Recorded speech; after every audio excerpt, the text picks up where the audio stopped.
Today, we're going to talk about long distance friendship. Maintaining a long distance friendship, in my opinion, can be just as hard as maintaining a long distance relationship. In many cases, is probably even trickier. Because let's be honest, between friends, there are no clear guidelines on how often we should text, call, or plan a meetup with our friends. Therefore, if we're not mindful about how we stay connected with our friends living far away, we can easily go on months without any contact and eventually drift apart. If you struggle with staying in contact with your long distance friends, then this episode is especially made for you.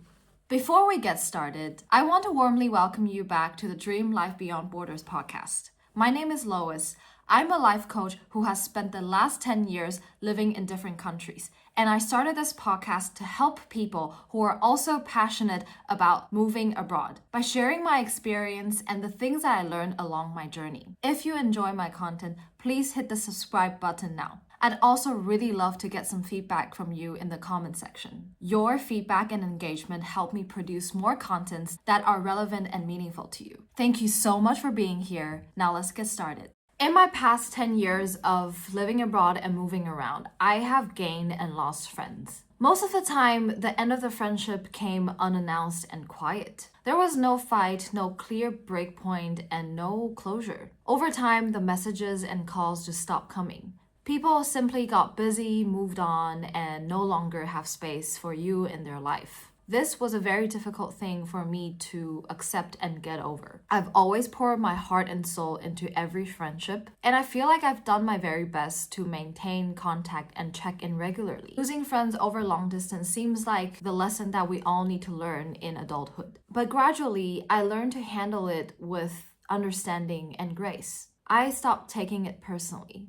I also stopped wondering what went wrong and what I could have done differently. A saying goes like this: people come into your life for a reason, a season, or a lifetime. Every relationship serves different purposes and has varying duration. Not everyone is supposed to stick around permanently. When people exit from our life, we can be grateful for the joy, growth they brought, and cherish the memories we shared with them. Then we wish them well from the bottom of our hearts and let go. So the first point that I want to highlight here is that before you start putting effort into maintaining a long-distance friendship, listen to your gut and ask yourself the following questions. Is this someone I share a deep and lasting bond with? Can I count on them to provide ongoing love, support, and connection? And have they shown signs that they're equally invested in your friendship? If the answer to all of the questions above is a loud and positive yes, then I encourage you to do everything within your power to stay in contact with this person.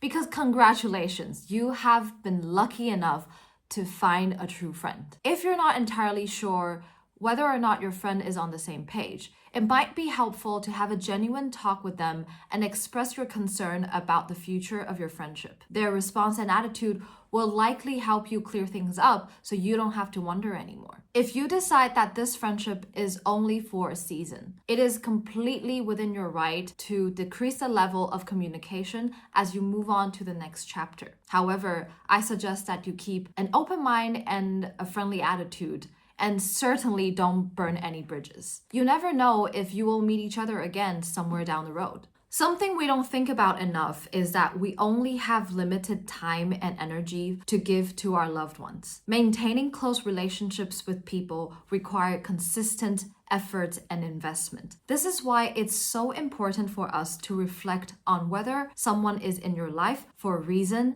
a season, or a lifetime. We have to be mindful about who we spend our limited energy and time on. Because honestly, it's impossible to hold on to every relationship we've built throughout our lives and give all of them the attention and care it requires. What we can do is set priorities and commit to doing the best that we can to nurture the relationships we choose to maintain. If someone has earned a place on your priority list, I hope that you keep showing up for them and let them know how important they are to you. This brings me to my next point. Now you've figured out who you're willing to go through all the trouble to maintain a long-distance friendship with.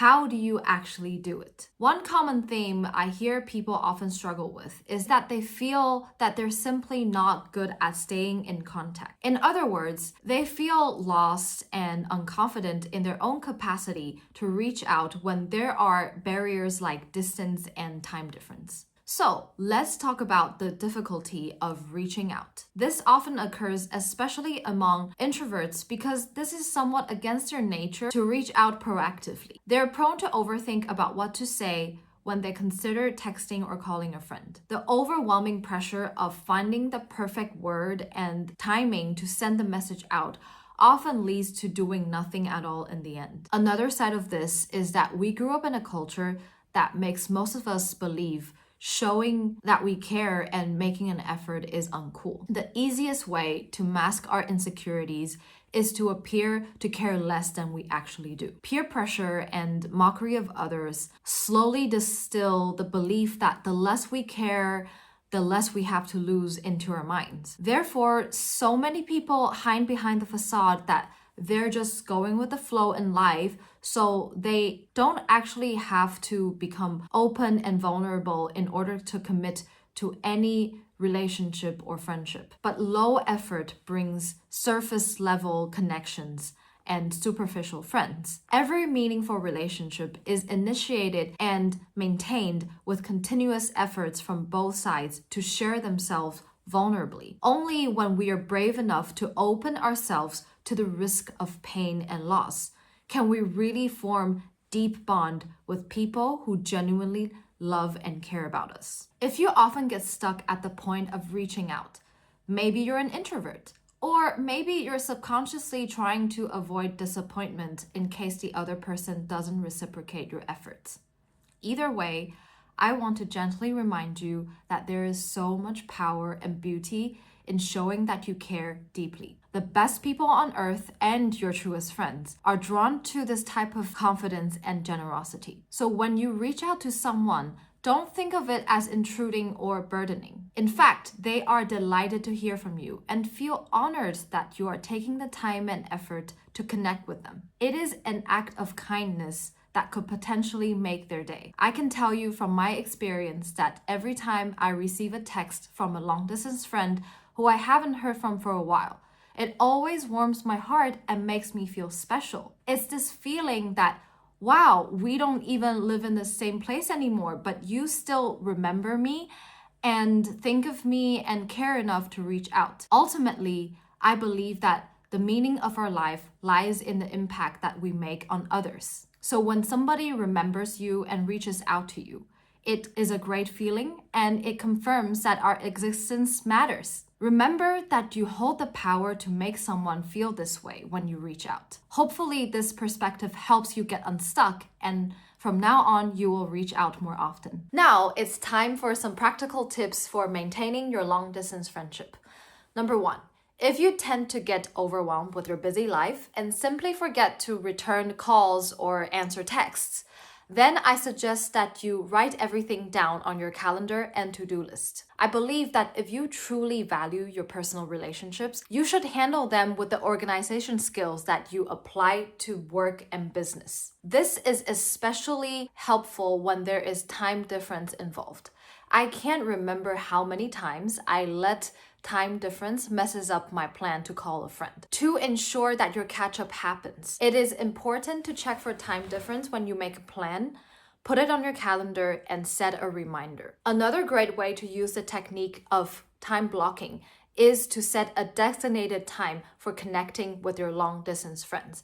It could be weekly, it could be bi-weekly, or even monthly. The point is, you can set a time, for example, Sunday, 9 a.m., this is the time when you will answer people's texts or give them a call. This helps you to stay consistent with your habit of reaching out to your long-distance friends. Number 2, if you're on social media and you're following your friends, I suggest that you interact with their posts and stories as much as possible. I cannot stress enough how much of a dopamine boost it is for everyone when they see a like, an emoji, or a positive comment on their posts. Don't underestimate the power of such a simple act. This shows your long-distance friend that you are taking an active interest in what's going on in their life and what they're up to. Even if you're not constantly talking, this is a good way to show them that you care about their happiness and well-being. When they share good news or cool travel pictures, you are happy for them and celebrating their win from far away. And when they seem to be struggling with something, you also show them support and let them know you're available if they need someone to talk to. Of course, social media can never replace interactions in real life, but it is a good way to show your friend from afar that you still want to be a part of their life, even when you have limited capacity to talk to them. The last tip I have for you is that if you have the opportunity to meet in person,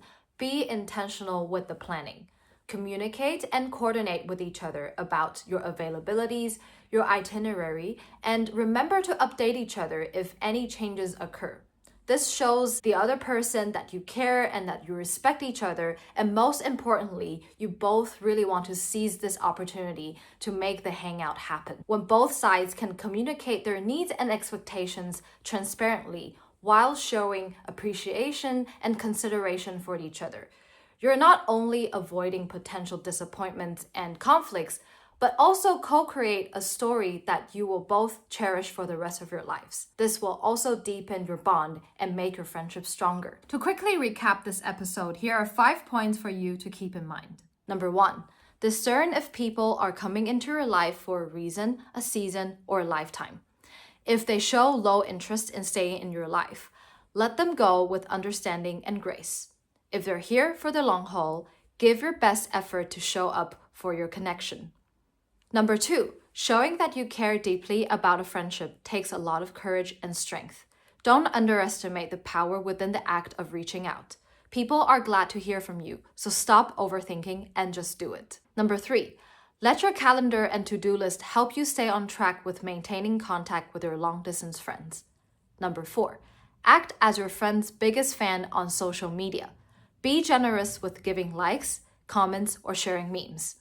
Number 5, be considerate and communicate openly when you're planning to meet in person. Show appreciation for each other's efforts and making it happen. I really hope that this episode has helped or inspired you in some way. And once again, please don't forget to like and subscribe. But most importantly, leave a comment below and share with me your thoughts on the topic of long-distance friendship. If you would like to connect with me, you can find all the information below. Thank you so much for tuning in. Have a lovely day, and I'll see you in the next episode. Bye!